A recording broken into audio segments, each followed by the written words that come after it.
ইমন জুবায়েরের গল্প খুন বাড়ি। সন্ধ্যার পর অফিস থেকে ফিরেছে রেজাউল। ফোপাতে ফোপাতে শিরিন বলল, আর আমি এই বাড়িতে থাকব না। ইচ্ছে করে যেদিকে চোখ যায় চলে যাই। কেন, কি হলো আবার? রেজাউল ভিতরে ভিতরে উত্তেজনা টের পায়। ঘরে আজ রক্তের গন্ধ পেলাম, কাঁচা রক্তের। কাঁচা রক্তের গন্ধ? কি যাতা বলছ? যাতা না, সত্যি কথাই বলছি। বল কি? হ্যাঁ, আজ দুপুরে খেয়ে বিছানায় শুয়েছি, তখন কাঁচা রক্তের গন্ধে ঘর ভরে উঠল। তোমাকে ফোনে জানাবো, ফোন অফ পেলাম। আশ্চর্য, আমি তো ফোন অফ করে রাখিনি। আমি ফোন অফ পেলাম। আমি কি মিথ্যে বলবো? রিজাউল অত্যন্ত বিচলিত হয়ে পড়ল। এ বাড়িতে আসার পর থেকে অস্বাভাবিক সব ঘটনা ঘটছে। কদিন আগের কথা, এক রাতে রেজাউলের ঘুম ভেঙে গেল। নারীকণ্ঠের ফোপানি শব্দ শুনতে পেয়ে পাশে ঘুমিয়ে থাকা শিরিনকে ডেকে তুলল। তারপর আলো জেলে সারা বাড়ি খুঁজে দেখল। তেমন কিছু পেল না, তবে মনে হলো কারা যেন ওকে অনুসরণ করছে। অবশ্য মনের ভুলও হতে পারে। শিরিন প্রায়ই বলে, এই বাড়িতে আসার পর থেকেই আমার কেমন গা ছমছম করে। কান্নার শব্দ পাই, মাংস পোড়া গন্ধও পাই। যত সব মেয়েলি ব্যাপার বলে উড়িয়ে দিতে পারে না রেজাউল।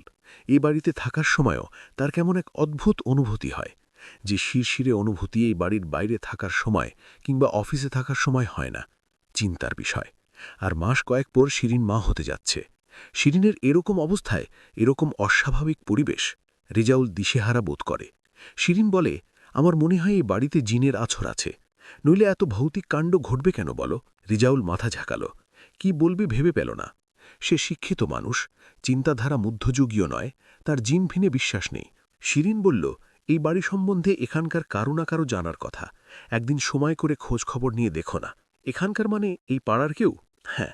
আচ্ছা, দেখি। শিরিন বলল, তার আগে কেয়ারটেকারের সঙ্গে একবার কথা বলো। ওই লোকটার নিশ্চয়ই কিছু না কিছু জানার কথা। রিজাউল বলল, আচ্ছা, কথা বলবো। এই বাড়ির কেয়ারটেকারের নাম সিদ্দিক।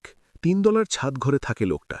মাঝবয়সী, দেখতে অনেকটা সাধু সন্ন্যাসীদের মতো, মুখে দাড়ি গোফের জঙ্গল, চোখ দুটি ছলছল করে। গাঁজাটাজা টানে হয়তো, মুখে কেমন উদাসীন ঘোর ঘোর ভাব। ভাড়া নেওয়ার সময় সিদ্দিক বলেছিল, বাড়িওয়ালা রশিদ আলী খুলনায় থাকতেন। ট্রান্সপোর্টের ব্যবসা ছিল ভদ্রলোকের। সম্প্রতি তিনি মারা গেছেন। রশিদ আলীর সম্পত্তি তার ছেলেমেয়েদের মধ্যে ভাগ ভাটোয়ারা হয়ে গেছে। ঢাকার এই বাড়িটা ছোট ছেলের ভাগে পড়েছে।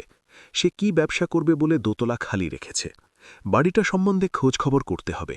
ক্ষীণ উদ্বেগ বোধ করছে রেজাউল। বিয়ের পরপরই বউকে নিয়ে নতুন বাড়িতে উঠে এসেছে। বাড়িটা মিরপুর মাজারের কাছে সরু একটা গলির বেশ ভিতরে। দোতলা বাড়ির 1 তলা, বেশ পুরনো বাড়ি, বেশ বড় বড় কামরা। তবে দিনের বেলাতেও কেমন অন্ধকার অন্ধকার হয়ে থাকে, আর ঘরগুলিতে ভ্যাপসা গন্ধ ভেসে বেড়ায়। তারপরও বাড়ি শিরিনেরও পছন্দ হল। তাছাড়া ভাড়া তুলনামূলকভাবে সস্তা। হিসেবের সংসারে এটাই বড় কথা। তাছাড়া রেজাউলের অফিস কাছেই, মিরপুর 1-এ। এই দিকটিও বিবেচনার মধ্যে ছিল। সমস্যা এখানেই, একই সস্তা বাড়ি, তার উপর অফিস কাছে। এখন যদি বাড়ি আবার বদলাতে হয় তো? শিরিনেরও কাছেই একটা বাচ্চাদের স্কুলে পড়াবার কথাবার্তা চলছে। তার উপর বাসা বদলানো ঝাক্কি, টাকা পয়সারও ব্যাপার আছে। উদ্বেগ এই কারণেই। ফ্রাইডে ছুটির দিন। সকালের দিকে বাইরে বেরিয়ে আসে রেজাউল। গিটের কাছে টুলের ওপর বসেছিল সিদ্দিক। রেজাউলকে দেখে উঠে দাঁড়ালো, সালাম দিল। রেজাউল জিজ্ঞেস করে, তুমি এই বাড়িতে কতদিন ধরে আছো? 2 বছর স্যার। এর আগে কোথায় ছিলে? খুলনায়। মালিক এই বাড়িটা কেনার পর দেখাশোনার জন্য আমাকে ঢাকায় পাঠালেন। মালিক মানে রশিদ আলী? জি স্যার। তোমার মালিক এই বাড়িটা কার কাছ থেকে কিনেছিলেন জানো? জানি স্যার, চট্টগ্রামের এক সওদাগরের কাছ থেকে। ও, শোন সিদ্দিক, এখানে আসার পর আমাদের কিছু সমস্যা হচ্ছে। সমস্যা স্যার? হ্যাঁ। তুমি এই বাড়ি সম্বন্ধে কিছু জানো? এই প্রশ্নে সিদ্দিকের মুখে এক অদ্ভুত অভিব্যক্তি ফুটে উঠল। মুখের দাড়ি গোফের জঙ্গলে আঙুল বোলালো সে। রিজাউলের মনে হল সে কিছু জানে, কিন্তু এড়িয়ে যেতে চাইছে। দীর্ঘশ্বাস ফেলে গেটের বাইরে চলে আসে রেজাউল। 71 নম্বরের ঠিক উল্টো দিকে পুরনো ধাঁচের ছাই রঙের একটা দোতলা গাড়ি। পায়ে পায়ে এগিয়ে যায় রেজাউল। কালো লোহার গেট, তার এক কোণে সাদা রঙে লেখা, কুকুর হইতে সাবধান। কিছুক্ষণ ইতস্তত করে গেট ঠেলে ভিতরে ঢুকে পড়ে রেজাউল। ভিতরে কুকুর টুকুরের বদলে কালো রঙের একটা ভক্সওয়াগন চোখে পড়ল। গাড়িটার সামনে একজন বৃদ্ধ দাঁড়িয়ে। বৃদ্ধের গায়ের রং ধপধপে ফর্সা, পরনে গ্রামীণ চেকের ফতুয়া আর সাদা লঙ্গি। চুল দাড়ি পেকে গেছে, বয়স 70-এর কাছাকাছি হবে। চোখে কালো ফ্রেমের চশমা, বাদামি কাঁচের, বেশ অভিজাত দেখতে। বৃদ্ধের হাতে লাল রঙের পানির পাইপ। রেজাউলকে দেখে তাকালেন, মৃদু হাসলেন, যেন তিনি জানতেন এই সময় রেজাউল আসবে। বৃদ্ধকে সালাম দিয়ে রেজাউল বলল, আমার নাম রেজাউল হক। আমি আপনাদের পাশের বাড়িতে থাকি, নতুন এসেছি। তা কত নম্বর বাড়ি? 71 নম্বর। বৃদ্ধের মুখটা গম্ভীর হয়ে উঠল। জিজ্ঞেস করলেন, নতুন বাড়িতে আসার পর কি অসুবিধে ফিল করছেন? রেজাউল চমকে উঠল, অস্ফুট স্বরে বলল, আপনি কি করে জানলেন? আসুন আমার সঙ্গে, বলে পাইপ রেখে ঘুরে একতলার বারান্দার দিকে এগিয়ে যান বৃদ্ধ। বৃদ্ধ লক্ষ্য করল, বৃদ্ধ কিছু খুঁড়িয়ে খুঁড়িয়ে হাঁটছে। নেট ঘেরা বারান্দা, তারপরও সকালবেলার মিষ্টি রোদ ঢুকেছে। ওপাশে একটি পেয়ারা গাছ, সেই গাছে চড়ুই পাখির মেলা বসেছে। বারান্দার মেঝে দাবার বোর্ডের মতো সাদা কালো, বারান্দায় ইজি চেয়ার পাতা। বৃদ্ধ সেখানেই বসলেন।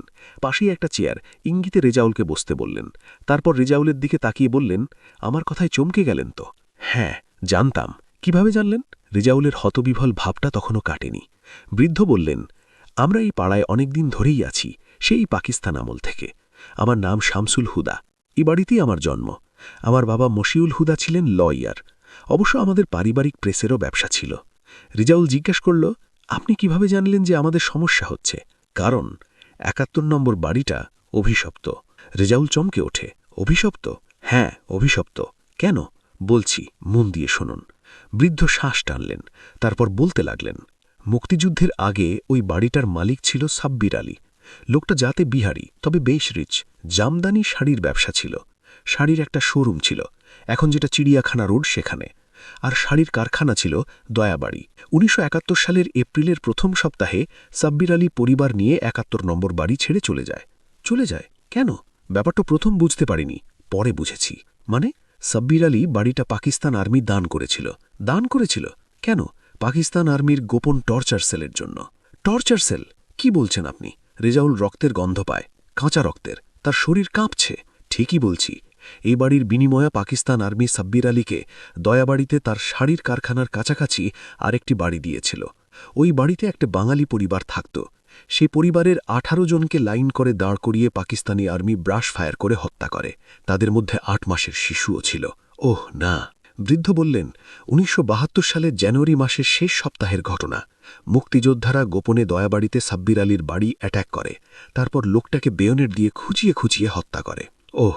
বৃদ্ধ বললেন, মুক্তিযুদ্ধের পুরো সময়টা আমি এই বাড়িতেই ছিলাম। আপনি মুক্তিযুদ্ধে যোগ দেননি? না, কারণ ১৯৭১ সালের মার্চ মাসের ফার্স্ট উইকে গলিতে ক্রিকেট খেলার সময় আহত হয়েছিলাম। ব্যাকবোনে প্রচণ্ড ব্যথা করতে থাকে, যে কারণে আমার পক্ষে মুক্তিযুদ্ধে অংশগ্রহণ করা সম্ভব হয়নি। আমার ছোট ভাই ন্যাপ করত, সে অবশ্য মুক্তিযুদ্ধে যোগ দিয়েছিল। আপনার আব্বা? আমার আব্বা মারা যান ১৯৬৭ সালের এপ্রিলে। মুক্তিযুদ্ধের সময় নিচতলায়, মানে এখানে, প্রেস ছিল, আর একটা ঘরে ছিল আব্বার চেম্বার। আমরা দোতলায় থাকতাম। বারান্দার চিকের আড়াল থেকে লুকিয়ে সব দেখতাম। কি দেখতেন? রেজাউলের বুক কেঁপে ওঠে। তৃষ্ণায় কণ্ঠনালী শুকিয়ে গেছে তার।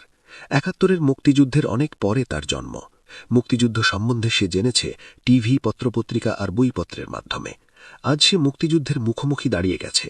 প্রতিটি বাঙালিকে জীবনে এক না একবার যে যুদ্ধের সম্মুখে দাঁড়াতেই হয়। বৃদ্ধ বললেন, দোতলার বারান্দার চিকের আড়াল থেকে দেখতাম বিভৎস সব দৃশ্য।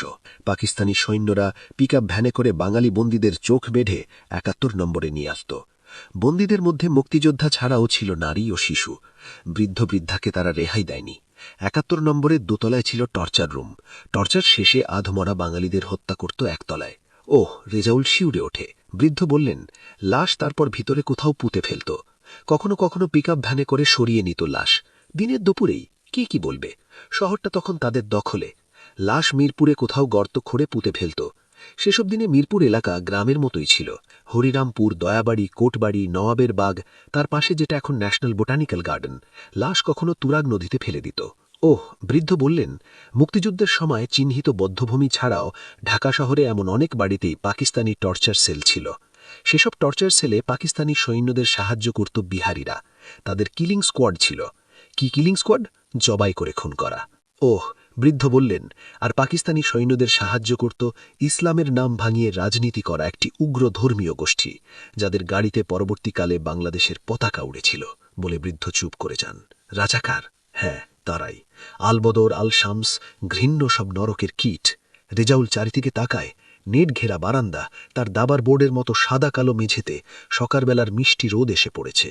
পেয়ারা গাছে চড়ুই পাখির কিচিরমিচির। এসব কেমন অলীক মনে হয়। বৃদ্ধ যে গা শিউরানো কাহিনী শোনাচ্ছেন তার সঙ্গে সম্পর্ক নেই। বৃদ্ধ বললেন, যুদ্ধের সময়ে ৭১ নম্বর বাড়িকে আমরা বলতাম খুন বাড়ি। খুন বাড়ি? কেন? বললাম না, পাকিস্তানি সৈন্যরা, বিহারিরা, রাজাকাররা বাঙালিদের বন্দি করে নিয়ে এসে ৭১ নম্বরে খুন করত।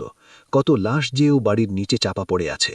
ও বাড়ির মাটি খুঁড়লে কত যে কঙ্কাল বেরোবে, অজস্র কঙ্কাল, নিরপরাধ মানুষের কঙ্কাল। ৭১ নম্বর বাড়িটা আসলে খুন বাড়ি। আপনারা খুন বাড়ি ভাড়া নিয়েছেন। ও বাড়িতে থাকলে আপনারা কখনো শান্তি পাবেন না। রেজাউল চমকে ওঠে। বৃদ্ধ ইজি চেয়ারে হেলান দিলেন, চোখ বুজলেন, যেন ঘুমিয়ে পড়েছেন, কিংবা দূর অতীতের এক নৃশংস স্মৃতিতে ডুব দিয়েছেন। খুবই ক্লান্ত দেখাচ্ছিল বৃদ্ধকে। উঠে দাঁড়াল রেজাউল। তারপর দ্রুত বাড়ির বাইরে চলে আসে। শিরিন অপেক্ষা করছিল। কি কিছু জানতে পারলে? হ্যাঁ, আমরা আর এখানে থাকছি না শিরিন। যত শীঘ্র সম্ভব আমাদের এখান থেকে চলে যেতে হবে, গম্ভীর কণ্ঠে রেজাউল বলল। কেন, কি হয়েছে, খুলে বলো, শিরিন উদ্বিগ্ন কণ্ঠে জিজ্ঞেস করল। তারপর রেজাউল শিরিনকে এমন একটি মর্মান্তিক অধ্যায়ের কথা বলতে থাকে, যে মর্মান্তিক অধ্যায়টির তাৎপর্য সবাই যেন ভুলতে বসেছে, কিংবা অধ্যায়টি অস্বস্তিকর বলেই ভুলে থাকতে চায়।